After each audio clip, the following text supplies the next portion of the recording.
అయితది పోతది గదంతా వెనక సిరికి ముచ్చట. ముందుగానైతే మనం ప్రయత్నం గట్టిగా చేయాలి. ఎదురు ఏమొచ్చినా తొక్కుకుంటూ పోవాలి. ఇగో గిట్టనే ఉంటది రేవంత్ సార్ వ్యవహారం. ఉడుం పట్టినట్టు పట్టుబట్టి షేయి పార్టీని అధికారంలోకి తీసుకొచ్చిండు. అన్నిటికి మించి సార్ ఇచ్చిన మాట అస్సలు మర్చిపోలేదు.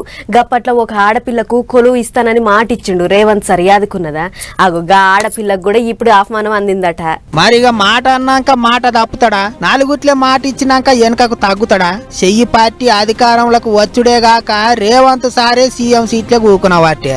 అసవంటప్పుడు మాట తప్పుడు మడమదిప్పుడు ఉంటదా? అందుకే పెద్ద పెద్ద లీడర్లకే కాదు సీఎం ప్రమాణ స్వీకారానికి రావాలనని దివ్యాంగురాలు రజనీ షెల్లకు కూడా ఆహ్వానం పంపిండట రేవంత్ సార్. ఎలక్షన్లకు ముంగట అక్టోబర్ 17 తారీఖు నాడు రజనీ షెల్లకు మాటిచ్చిండు రేవంత్ సారు.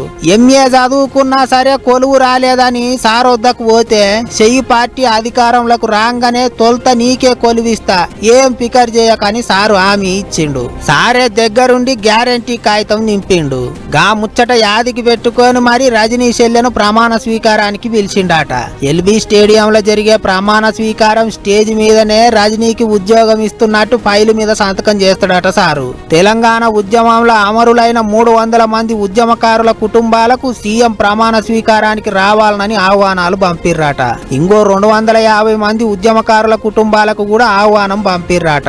ప్రగతి భవన్ ను ప్రజాభవన్ చేస్తామని ప్రచారంలో చాలా జాగాల్లో చెప్పిండు. అన్నట్టుగానే అటు ఎలక్షన్ల రిజల్ట్ రాగానే మీటింగ్ పెట్టి ప్రజాభవన్ చేసుడే అన్నాడు. ఇక ఇప్పుడు అందరిని ప్రమాణ స్వీకారానికి పిలుచుడు చూస్తుంటే సారు మాట గట్టిదే అనుకుంటారట అందరూ.